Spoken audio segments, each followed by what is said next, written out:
Being the nice guy might sound like a compliment, but let's talk about what it really means.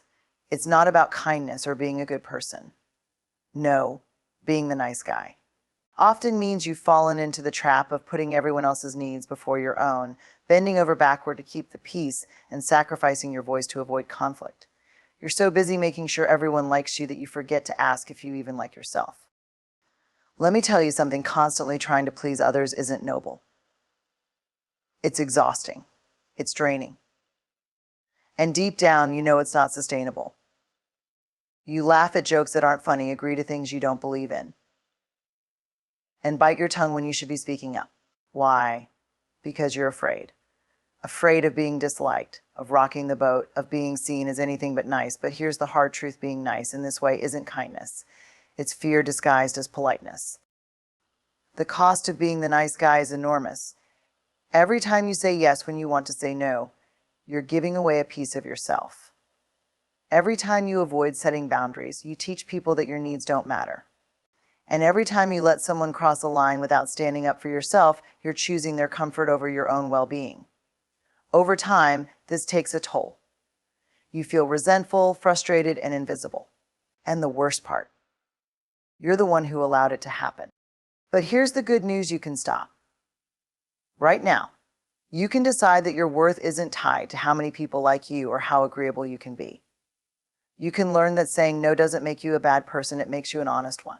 You can understand that setting boundaries isn't selfish, it's necessary. Because if you don't respect your own limits, no one else will. This doesn't mean you stop being kind.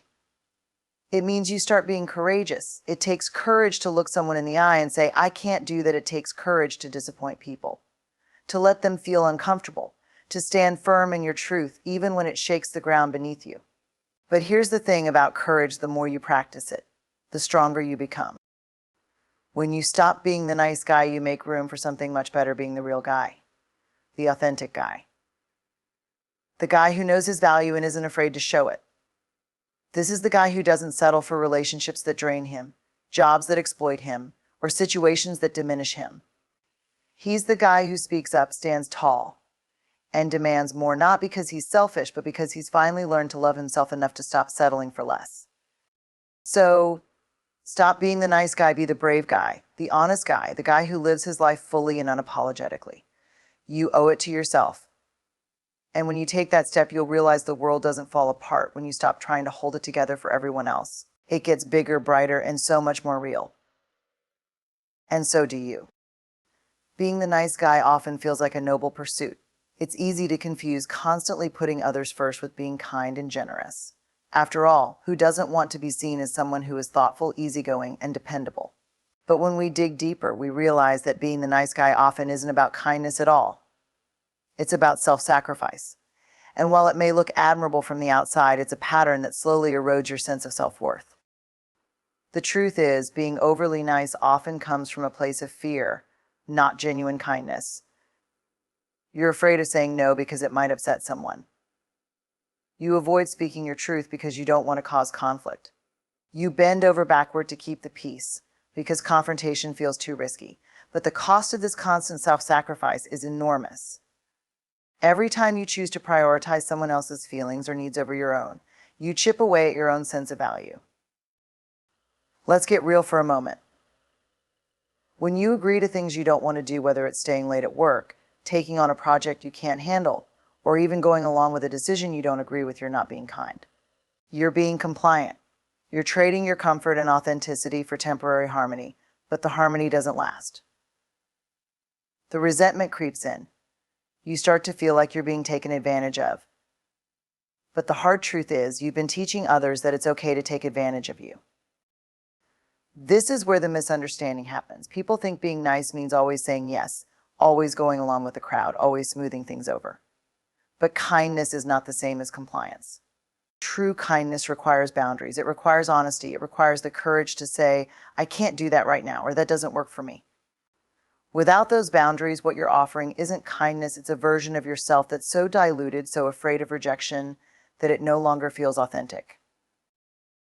Here's something to think about: what happens to you when you give and give and give and give, but never refill your own cup.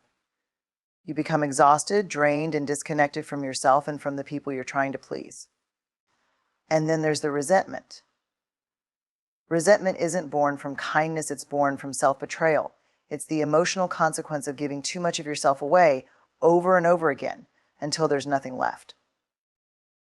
Being the nice guy sounds good on paper, but in practice, it's a way of living that asks you to shrink yourself to fit into other people's expectations.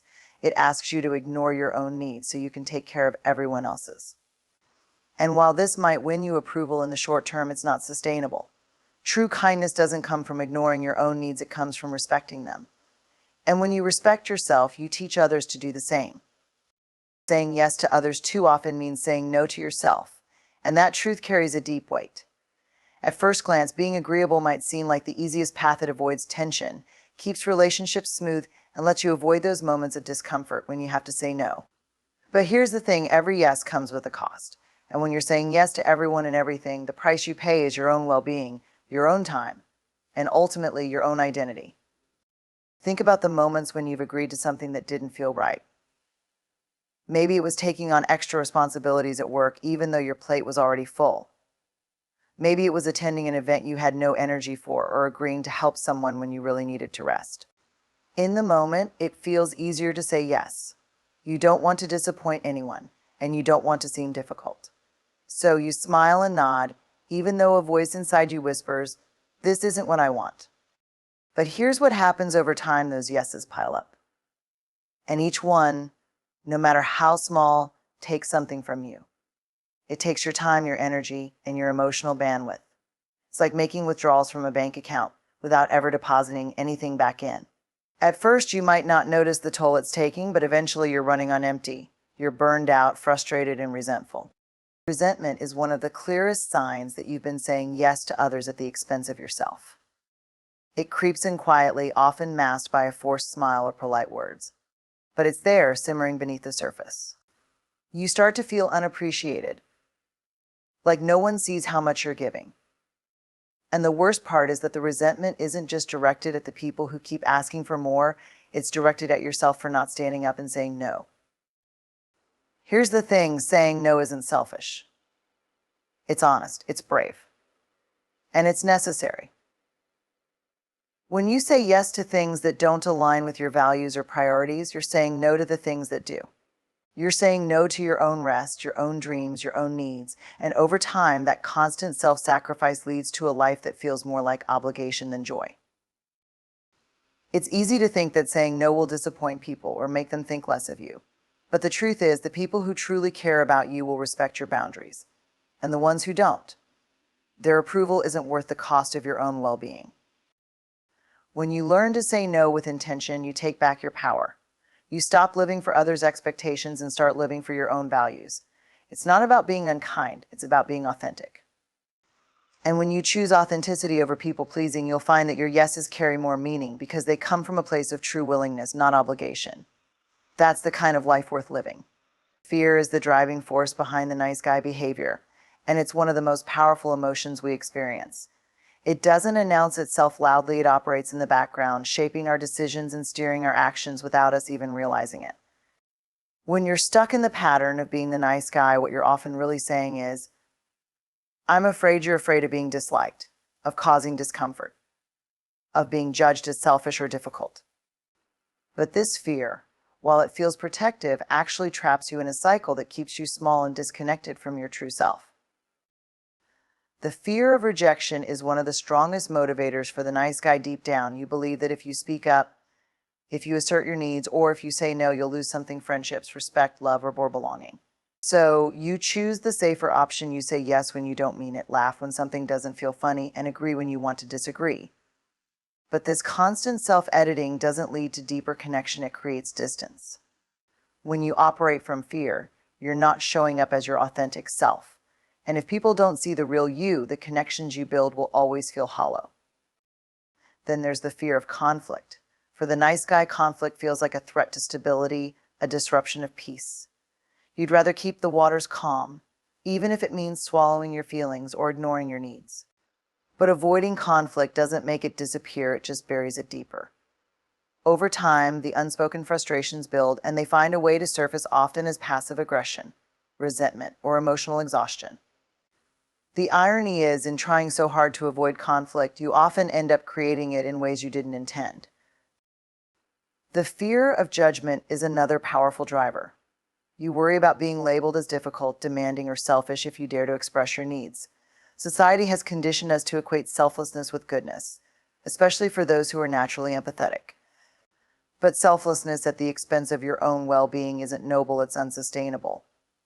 And the truth is, people will always have opinions about you, no matter what you do. Living in fear of judgment only ensures that their opinions, not your values, will guide your life. Here's the thing about fear: it doesn't go away on its own. You have to face it, name it, and challenge it. Start by asking yourself, what am I afraid of in this moment? When you pinpoint the fear, whether it's rejection, conflict, or judgment, you can begin to question whether it's really as scary as it seems. Most of the time, fear thrives on avoidance. But when you confront it, you realize it's not as powerful as it pretends to be. Courage isn't the absence of fear, it's acting in spite of it. When you take small steps to challenge your fear by saying no, by expressing your truth, by holding your boundaries, you begin to rewrite the story. You start to see that you don't have to be the nice guy to be loved, valued, or respected. And in that realization, you reclaim your power. Fear may still whisper, but it no longer gets to control the narrative of your life. True kindness begins with self-respect, and self-respect requires boundaries. This is where many people get it wrong. They believe that to be kind, you must always be available, always accommodating, always ready to bend over backward for the comfort of others. But that's not kindness, that's self-neglect. Kindness without boundaries isn't sustainable. It drains you, exhausts you, and ultimately leaves you feeling resentful and invisible. Setting boundaries is not about shutting people out or being harsh. It's about creating space where both you and others can thrive. Boundaries are the lines that protect your energy, your time, and your values. They're not walls that isolate, they're guideposts that clarify what's okay and what's not. When you set boundaries, you're saying, this is what I need to show up fully, to be my best self, and to truly give to others without depleting myself. Imagine pouring water from a pitcher into glass after glass without ever refilling it. Eventually, the pitcher runs dry. That's what happens when you constantly give without setting boundaries. You can't pour from an empty cup. And when you try, your giving becomes less about generosity and more about obligation. You're not offering your best self, you're offering what's left of you, and that's not fair to you or the people you care about. True kindness comes from a place of abundance, not scarcity. It means giving because you want to, not because you feel you have to. But abundance only exists when you respect your limits.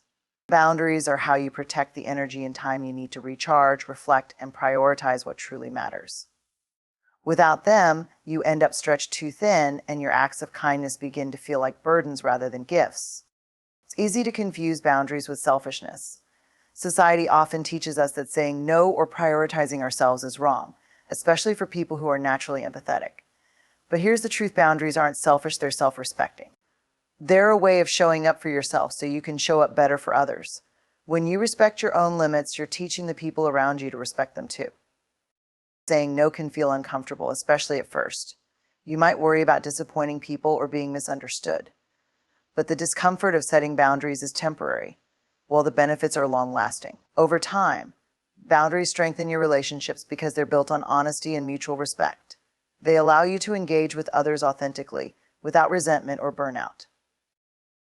When you prioritize self-respect, you stop seeing boundaries as barriers and start seeing them as bridges to healthier relationships, to greater self-awareness, to a life that feels aligned with your values.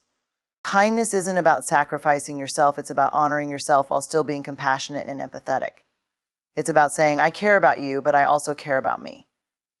True kindness is a balance. It's giving without losing yourself in the process. And when you embrace that balance, you discover that setting boundaries isn't just an act of self-care. It's an act of courage, love, and authenticity. It's the foundation of a life lived with integrity and wholeheartedness.